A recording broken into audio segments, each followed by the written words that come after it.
Welcome back, folks. So this is a continuation of the teaching on the formation of the nations, and we're going to get into the unseen world part of that. So we're going to look at Deuteronomy chapter 32 right now, and we're going to get some insights. So remember, I told you in the last video that this phrase "B'nai Elohim," sons of God, is going to appear in a few places, and it's going to kind of be in a place of controversy. There's a lot of people who don't want to believe what it says in Genesis chapter 6, that those entities actually came down and procreated with women and created this whole race of people called Nephilim, who in fact were polluting uh, the genetics of the whole world. And when the King James version talked about Noah, he was pure in his generations, which meant he actually didn't have any of that Nephilim blood in him, and his boys were clean and probably took some clean girls, so that when they stepped out on the face of the earth and starting repopulating the earth, they had avoided those genetics. Well, here we are. We see that a statement that we looked at, the Nephilim were there before the flood, and they were there after the flood, and for the same reason. And so um, we're going to be looking at that in a later lesson. We're going to look at the prevalence of how many there were. There wasn't just one or two, and Goliath just was an oddball that just popped up, showed up somewhere. No, it was actually a fairly large network. Anyway, so now Moses is going to sing a song. This is one of his songs, and it's near the end of Deuteronomy, and Moses is just about to step out. So he's going to sing this song, and Moses has been writing the book of Genesis. He's been compiling different records together and creating this text that's going to be handed off. He's going to hand it off, and this is going to be um, the understanding of the people of Israel. So the history and the laws, that's all part of what Moses is producing. So he's done the study behind these things. He understands these things. And so he's going to make this statement. So we're in Deuteronomy chapter 32, and we're going to start reading in verse 7. Remember the days of old. Consider the years of all generations. Ask your father, and he will inform you, your elders, and they will tell you, when the Most High gave the nations their inheritance. Okay? He's saying just look back in history. Talk to your pop, your grandpa, your great grandpa. They know about this. This is all common knowledge, okay, for people who look back in history.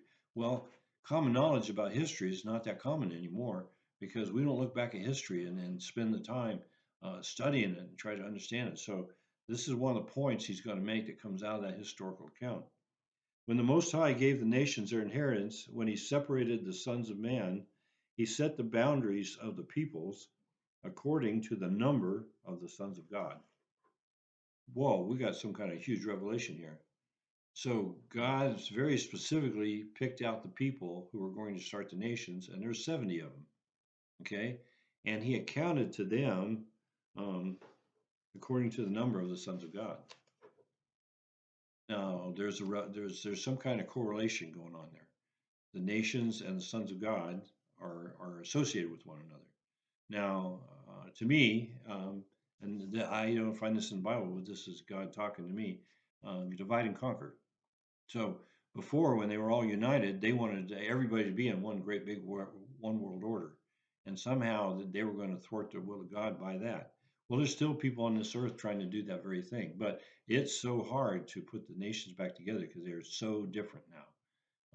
If you don't believe me, just go to another nation and live there for a while, and you'll find out that considered, uh, nothing you consider as normal is normal to them.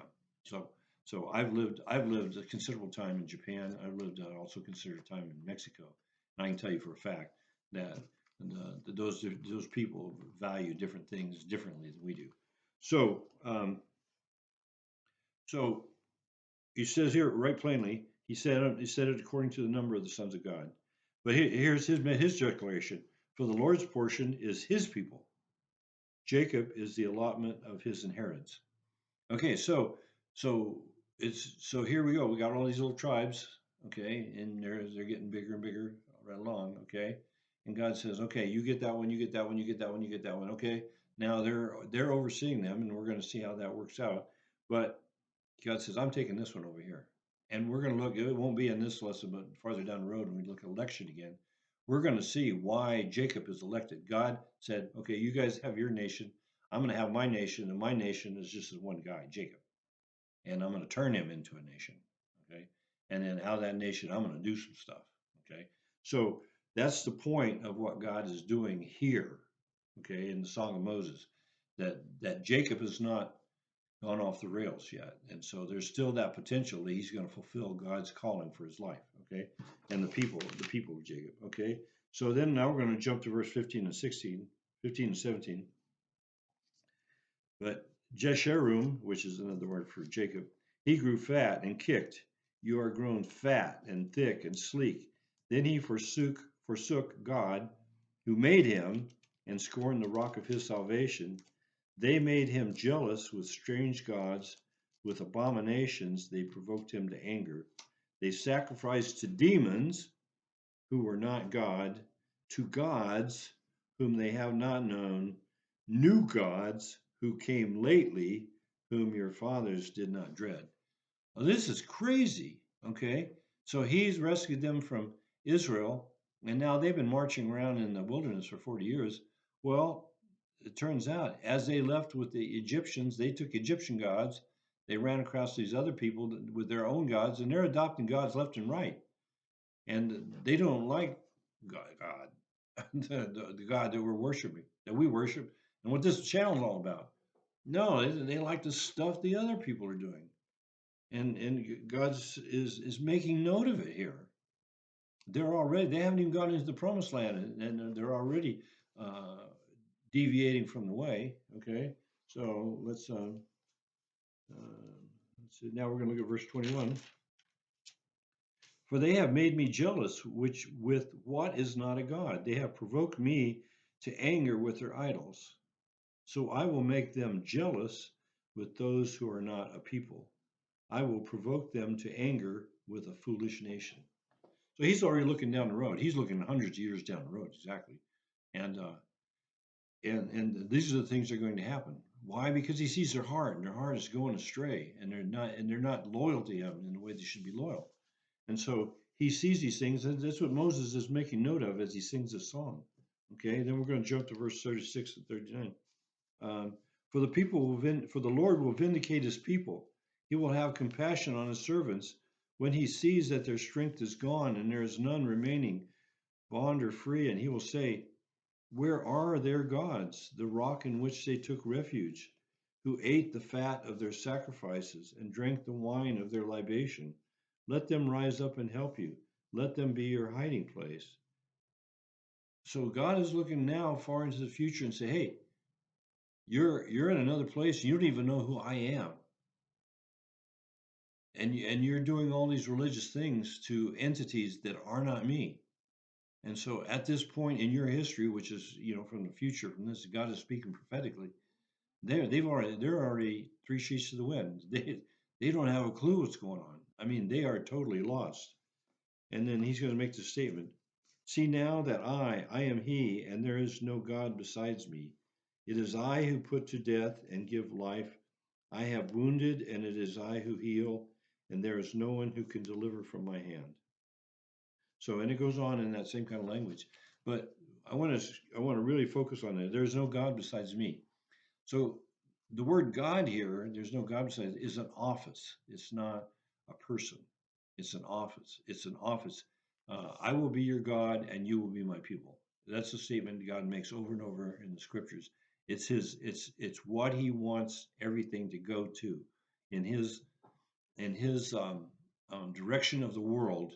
He's going to get it to the place where he is our God and we are his people. So God is a maybe it's a mental construct. Maybe it's what we think of as an office, say the office of president. Now, the president doesn't do everything, but the president can do a lot of things. Okay, and inside the realm of what he can do things. Okay, well, God is the word God is the same way. I am, and there is no God besides me. Well, there are entities that try to fulfill that role as God, and we'll see that God refers to them as the entities that they are, trying to accomplish what they're supposed to accomplish, but failing and failing miserably. Okay, so and then verse 43. And then he refers to the nations. Rejoice, O nations, with his people, for he will avenge the blood of his servants and render vengeance on his adversaries, and he will atone for his land and his people. Well, we're looking at the land that they're talking about right now, and it is not atoned for. It is actually right now a place of incredible warfare and treachery and so many kinds of things like that. It is not redeemed, that's for sure. And God has a plan and a plan to redeem it. And what He does with that nation and what He does in that country, when He does redeem it, which is not redeemed right now, is it's going to be a message to the nations. Now, see, the nations have already been proclaimed as being belonging to uh, a this entity called the sons of God. Okay, well, we're going to learn more about what the sons of God is and how it's represented because we just learned a little bit about them. We're going to learn more about them. Okay, and um, so we saw there's 70 nations, and so this number 70. We're just going to take a little sidelight. This number 70 just keeps popping up, and currently, and you can write these down. I'm not going to go to them. Um, the sons of Jacob, when they went to Egypt, it says 70 souls went there. Genesis 46:27. Okay, so 70 shows up there. Well, that's part of the controversy. So at some point, somebody took the actual language that was written in the scriptures and they changed it from the sons of God in that verse, Deuteronomy 32:8, and changed it from the sons of God to the sons of Israel. Why? Well, there's 70 and 70. Now that, well, it's a prophetic thing. And so we're going to count on it. Well, guess who was the point of it? Well, the Sanhedrin, that 70 people who convicted Jesus to death. Okay. Well, they're the ones that did that change way back in the day. Okay. So, okay. The other number 70, there were 70 elders when Moses brought the people into the land and they went up to the mountain. And, and then when the Spirit later came down and Moses needed to spread out the leadership, they took 70 elders and they anointed them with the Holy Spirit. A portion of the Spirit that was on Moses went on them. So now we got spiritual gifts going on with 70. So that 70 is becoming a number of leadership. Okay. Um, there's a kind of a funny thing. Well, it's unusual. 70 bulls are offered at the Feast of Tabernacles and and the guys, the rabbis that talk about that thing is, well, 70, the one number that matches up is with the nations. So we're doing intervention for the nations. Well, in our next lesson, we're going to look at that. Israel doing intervention for the nations. Okay, and then the last one, Jesus sent out 70 disciples. When he sent out a large group of disciples, what he's saying there is, I'm preparing for the nations. I'm sending out 70 because I'm telling you guys I'm going after the nations. And so we're going to look at that even more closely when we get into the New Testament. Okay, but we're doing the things we're doing right now. Okay, so right now we're going to look at Psalm chapter 29. So Psalm chapter 29, there's a mention of in verse 1 and 2. Ascribe to the Lord, O sons of the mighty. Well, the English says sons of the mighty. What does the Hebrew say? Those are called B'nai Elim. B'nai Elim. We've heard that's very close to B'nai Elohim. That's because these are sons of the God, and that God is singular, and the Elohim and the other gods is plural. Sons of God. Well, why does it say sons of the mighty here? Well, because the English translations do not want to say what needs to be said. Okay, ascribe to the Lord glory and strength. Ascribe to the Lord the glory due His name. Worship the Lord in holy array. And this array word is in how you present yourself. It's like adornment. So if you're going to be a priest or represent God on a stage or something, you'd wear a special kind of clothing. You wouldn't just walk up like Don does, with a flannel and jeans. and it's Crocs. No, you put on some special duds. Well, if that's who this psalm is talking to, and if you read the rest of the psalm, you're going to read that it's talking about how wonderful God is, and if it's being addressed to the sons of God, why aren't they getting it? I mean, that's a question that needs to be asked. Why aren't they getting it? And why aren't they being respectful? And why aren't they putting on the right duds in order to stand before God? Well, that's what's happening right here. These entities who called the sons of God are not stepping up and being who they're supposed to be. Okay, now we're going to go to Psalm chapter 82.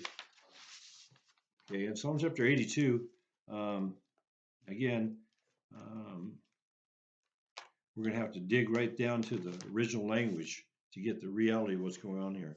So it all starts in verse 1, and I'm going to give you a literal translation. And so it says in English, God takes his stand in his own congregation. Well, so it's big G Elohim is what I'm going to call it. Elohim is the word. He presides. That means he's in charge of. He's over the top of a divine assembly or council. And so, and this belongs to him. It's his own. This belongs to him, and it's divine, and it's council. Okay.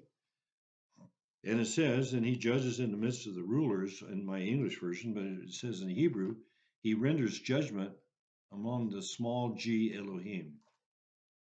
So it says Elohim presides over Elohim. Well, that's what it says. That's what it says in Hebrew. So you have to understand that by the context, there's one Elohim who presides over the top. He's over the top. And then he's going to talk to the rest of them. And Elohim is plural, and it's called a council, and an assembly, a grouping, a God called together a meeting, and so it's a very specific group, okay. And now he's got something to say to them, okay. He got something to say. We're going to look at verse 6. At one something he's going to say. I say, you are gods. Okay, well, this is the God speaking, and he says, you are gods. Well, I call it small g Elohim. So he used the word Elohim. You are gods of the Most High. Okay, so there's not any confusion. You're gods of the Most High. The Most High is a title that only the big God takes. Okay, so you guys are sons of the Most High. Okay, that's one of the things he wants to say to them. Okay, so you're sons of me, basically. You look up, and I'm not one of you. I'm presiding over you, and that's one of the points that's being made here. Okay, verse 7. But then he's going to say, and this is what I believe, and the reason I'm saying this is because he has made an agreement with these guys. Okay, they're supposed to accomplish certain things, and if they do accomplish certain things, then they get a reward. And if they don't accomplish certain things, they're going to get they're going to be not rewarded. The opposite of reward. They're going to get punished. Okay, and this is what it is. Look here in verse 8, verse 7. Nevertheless, see, you're sons of the Most High God, which means, they're pretty high ranking in the universe. I guess so. Okay. Nevertheless, you will die like men. Okay. What? Yeah. Like men, you're going to die just like men. That's what it says in the Hebrew. And like princes, it says, like one of the princes, you're going to fall. Okay. So they've watched. Okay. So these things live for a long time. They've watched princes rise and princes fall, princes rise, princes fall. Okay, so royalty, we're talking about royalty on earth. Okay, and he says, now, guess what? That's what I'm assigning to you. Now, why is God so upset? So these creatures here, sons of God, why is he upset at them? Why he's really angry? Well, if you look in verse 2, it says, how long will you judge unjustly? So somehow they're in charge of the legal system and how things are done. And, that all ties in with authority, that all ties in with power. Okay. And we've seen it all through history. It's happening right now in our nation that if you're the wrong person, you don't get justice. If you're just a small guy, but there's a certain class of people, uh, they never get called on the carpet for doing anything wrong. They do wrong things, murder people, kill people, whatever. And they don't get punished. They don't get caught. They don't even get accused. Okay. Everybody knows it's happening. Okay. But then there's other people, they don't get any justice at all. They're just treated poorly. Okay. God does not like that. That's one of the things that upsets God to the most. Okay. And number two, you show partiality to the wicked. So they get the wicked get partiality and preference. So when there's places of power, things to be passed out, good things, well, who are these entities going to? They're going to the wicked, and they're giving it to them. So positions of authority, positions of influence, and that's what we see in our country right now. I mean, there's people who should be people of integrity, but they're not. They're wicked. They're absolutely wicked. And there are people who hold the reins of power in our country, and they're wicked. And why is that? Well, it's because the Elohim, that's what you're talking about, the Elohim, the sons of God, are are uh, are showing favoritism to the wicked. When they're picking who they're gonna pal around with, they're gonna pal around with the wicked. And God says, I'm upset with that. I'm done with that. And this is what's going to happen to you.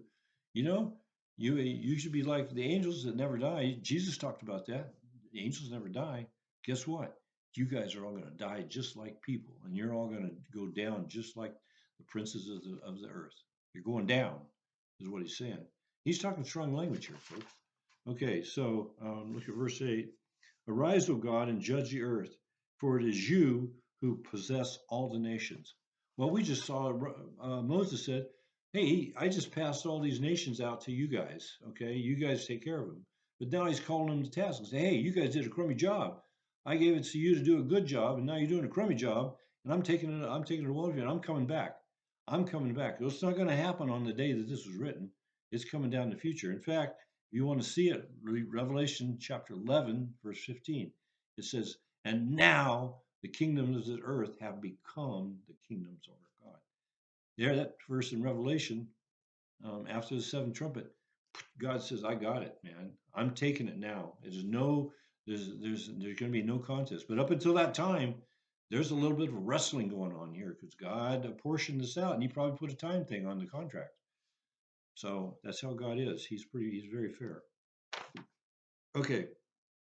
So Psalm 89, really verse 5.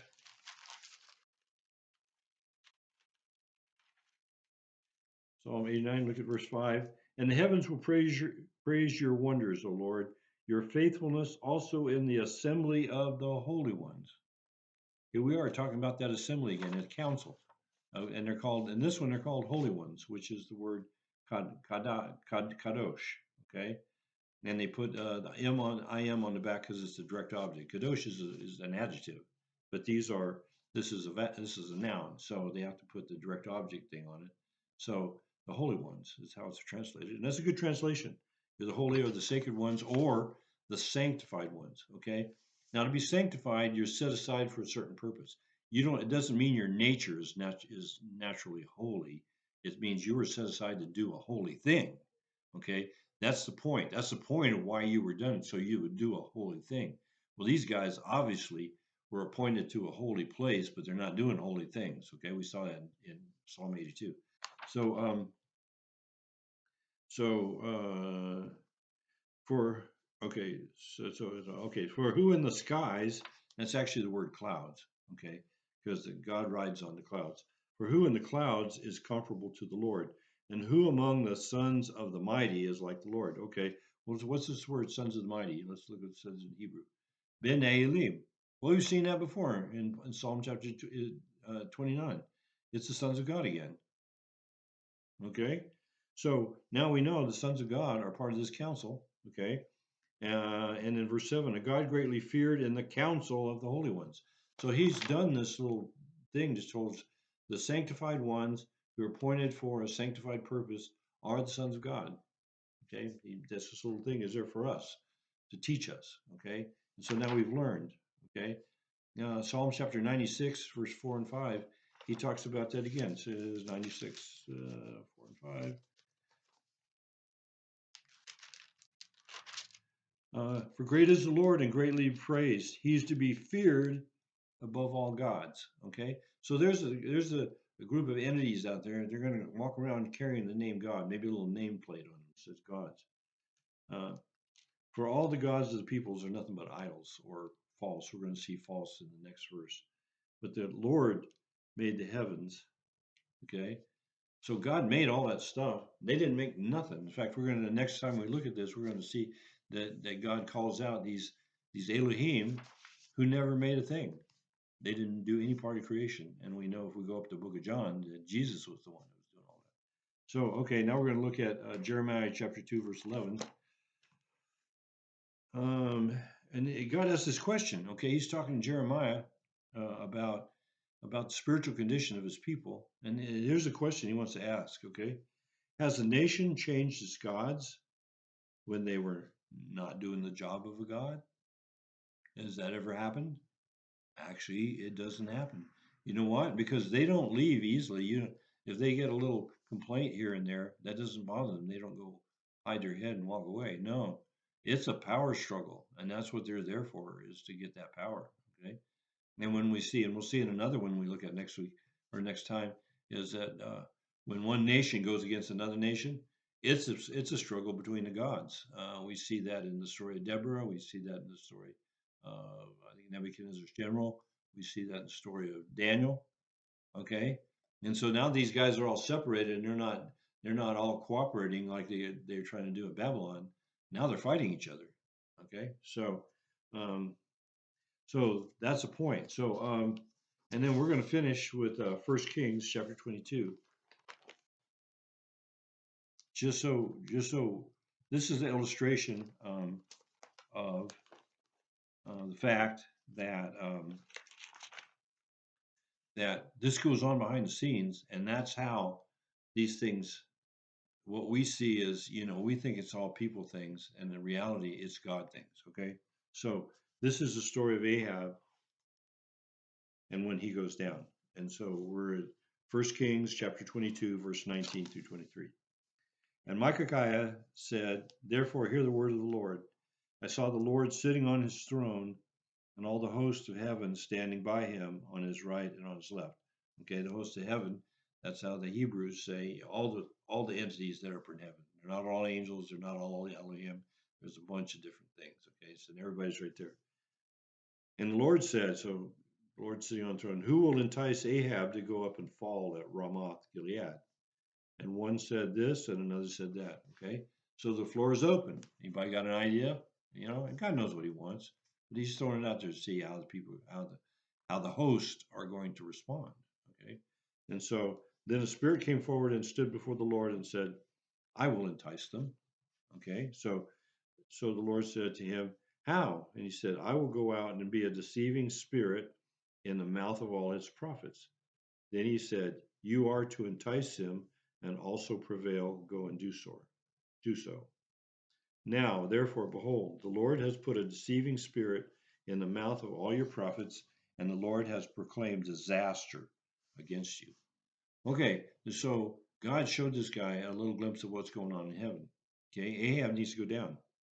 He's going to go down. He needs to go down. And God said, this is it. He's going to go down. Anybody got any ideas how to take him down? Okay. Now God's not taking him down. There's plenty of. Guess what? He's got this is an evil spirit. He's a lying spirit in the mouth of false prophets, and he's going to commandeer these prophets so they all say exactly the same thing, and so it's going to be them speaking from the influence of the spirit.